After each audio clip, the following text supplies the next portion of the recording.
Hello guys, how are you? Happy New Year. This is my first video in 2025 and today I'm going to talk about a number of questions people have asked me about higher education in Europe. I have been in Europe for last 10 years. Although I myself haven't done my higher education from Europe, but I have met many people from abroad, from Africa, from India, from other Asian countries, coming over to UK and Europe for the higher studies. So from that experience of interacting with these people, I'd like to answer this question, right? So if you're someone who is looking to come to Europe for higher studies, this video will be quite useful to you, right? Some people have asked this question in context of doing higher education in the field of finance, quant finance or otherwise. But this video, I'll keep it more generic, although I will also talk a bit about higher education in finance in Europe. But I'll talk more, general stuff. So regardless of whether you're coming here for higher studies in finance or in other areas, you'll find this video useful. First of all, you should ask yourself as to why you want to go abroad for studies. You should come for right reasons.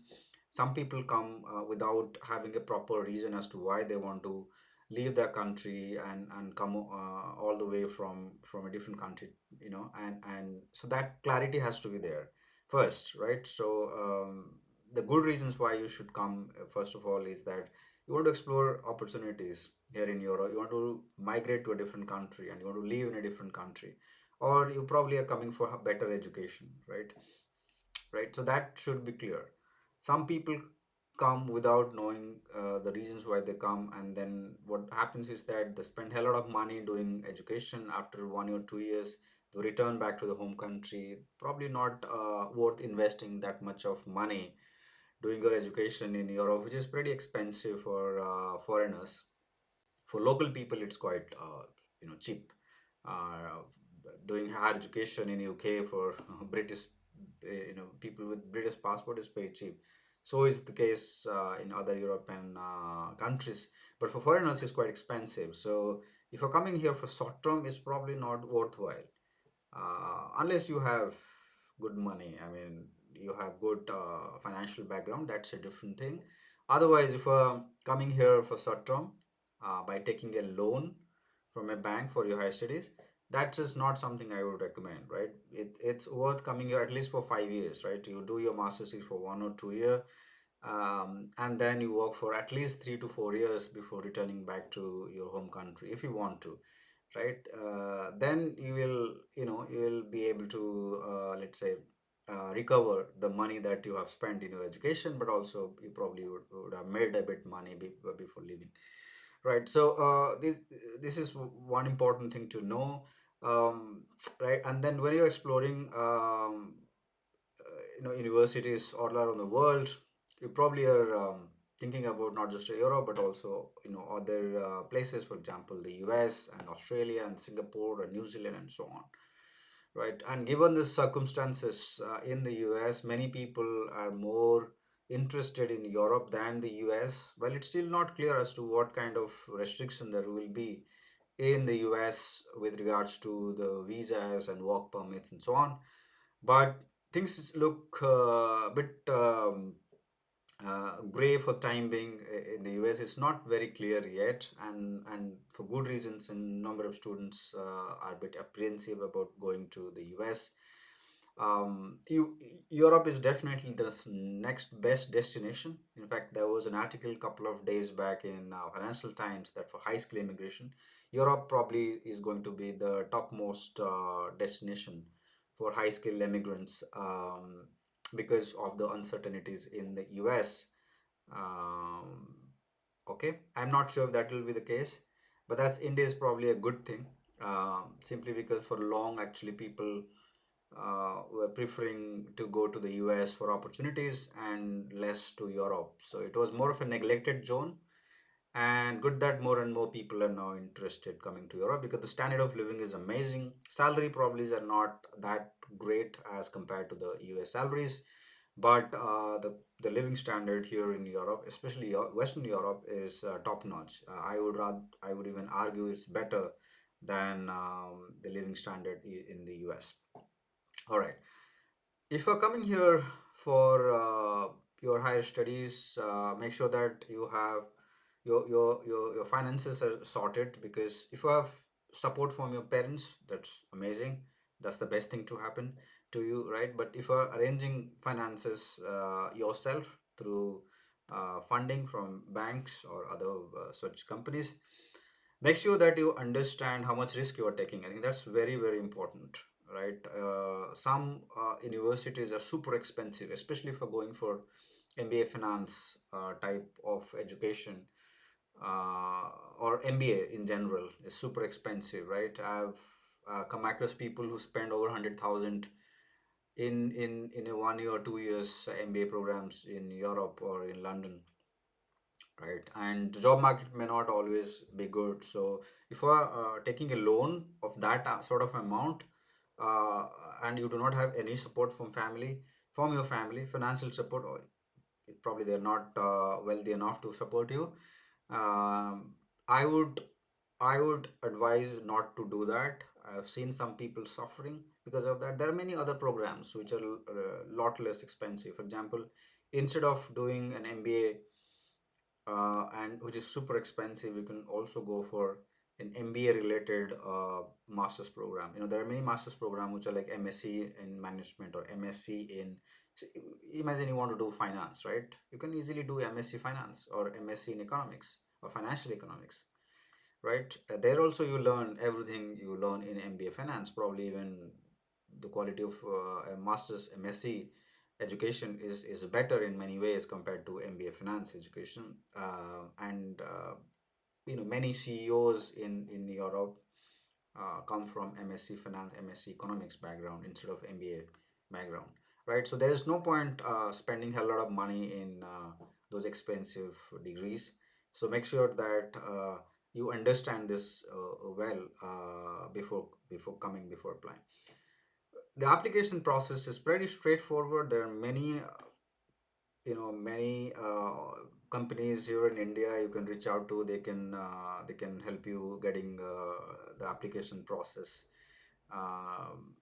helping you with the application process. And I think getting an admission in Europe is not very difficult. Depends. I mean, some of the elite universities like Oxford, Cambridge, or Imperial or LSE, there it is difficult. But in many other universities, which are also quite top notch, it's not that difficult. Getting a work permit or visa, pretty simple in Europe. I have probably not heard about anybody who wanted to come here for education and he didn't get the visa, right? That is something that you probably will never hear in Europe. Other than that, I think the cost of living is actually is getting worse over time. It depends on which city. If you come to big cities like Frankfurt and Amsterdam and London, the capital cities, the cost of living is pretty high. Then you probably have to work part time. But if you go to smaller towns where you have the universities, then the cost of living is much less, and it's not too big of a concern. But you probably still want to work part time while doing your studies here, right? Prefer 1 year programs compared to 2 year programs. There's no point going for 2 year programs if you're coming over here, simply because 2 year programs are like research master's program, and they are meant for people who want to go for higher studies, like do PhD and become a professor. You're probably not coming for that, right? You're coming here to finish your degree as soon as possible and get a job. 1 year degree is a lot less expensive, and it's quick, and the opportunity cost is also less, because it's just 1 year, right? In 1 year time you'll finish your degree. You probably can do internship in between. So it's always preferred for foreigners to do 1 year master, because some people have this perception that it's valued less compared to 2 year masters. That is complete nonsense. I have never heard of any difference between a 1 year master or a 2 year masters here in the industry. Maybe in the academia, but if you're interested in academia, that's a different thing. But in the industry, nobody really cares whether you have done a 1 year masters or 2 year masters. So be mindful of that. And what else? Job scenario, it's a bit tight, but it's a bit tight everywhere in the world because of well, the economic environment, right? Many countries are suffering or going through bad times. Europe is no exception to that. In fact, Europe has been struggling with economic problems for quite a while now. But I think the employment, especially in the white collar area, is still okay. It's not that bad. Most people I've met who have come to Europe for studies, they managed to find a job. How about the language problem in some of the non-English speaking countries? It can be a problem in some areas, but it's not. The problem is, I mean, it's getting better. As in, more and more jobs are now um, are now, I mean, and they do not need local language skills. um, but yeah, there may be, it depends also on the country, right? In the UK, it's straightforward English language. In Netherlands, where I live, English is very popular, so it's not a problem. Again, there are some jobs where you need to have knowledge of the local language. Otherwise, it's not a problem at all. In Germany and other parts of Europe, I think it's getting better.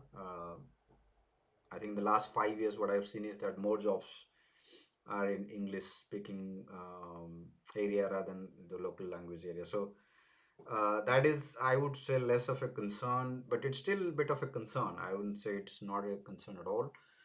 Um, so you may take that into account, right? Getting permanent residency or citizenship is much easier in Europe compared to that in the US. In fact, it's a lot more easier. In fact, that's one of the biggest incentive to come to Europe. That in 5 years' time, you probably are guaranteed of a permanent residency, and citizenship in maybe in 6 years' time, right? So these are some of the things that you should think about regarding which course you want to do. Yeah, there can be specific questions, right? Please reach out to me, email me if you have any specific questions related to the course that you want to do. um, in particular with finance, because that's my field. I would say that um, London is the best place in Europe if you want to do finance, because there's so many jobs out there. English speaking country, but London is expensive, right? If you have a bit of money, I think prefer London. If you're getting an opportunity to do your master's degree in London, some of these London based universities, I think go for that. UK in general is better for finance, and but Western Europe is also okay. I mean, obviously UK is also in Western Europe, but I'm talking about Germany, the Netherlands, Spain, and these places. Netherlands in particular is better compared to Spain, Italy, and those places. But Netherlands, Germany, these are the next best options. Luxembourg, Belgium, yeah, even Nordic countries, Scandinavian countries, all these countries also amazing. So yes, what else you would like to know? Yeah, if you have more questions, do let me know. And thanks for watching. I'll keep making videos in 2025. If you want me to make videos in some specific topics, please let me know in the comment section. As always, thanks for watching. See you next time.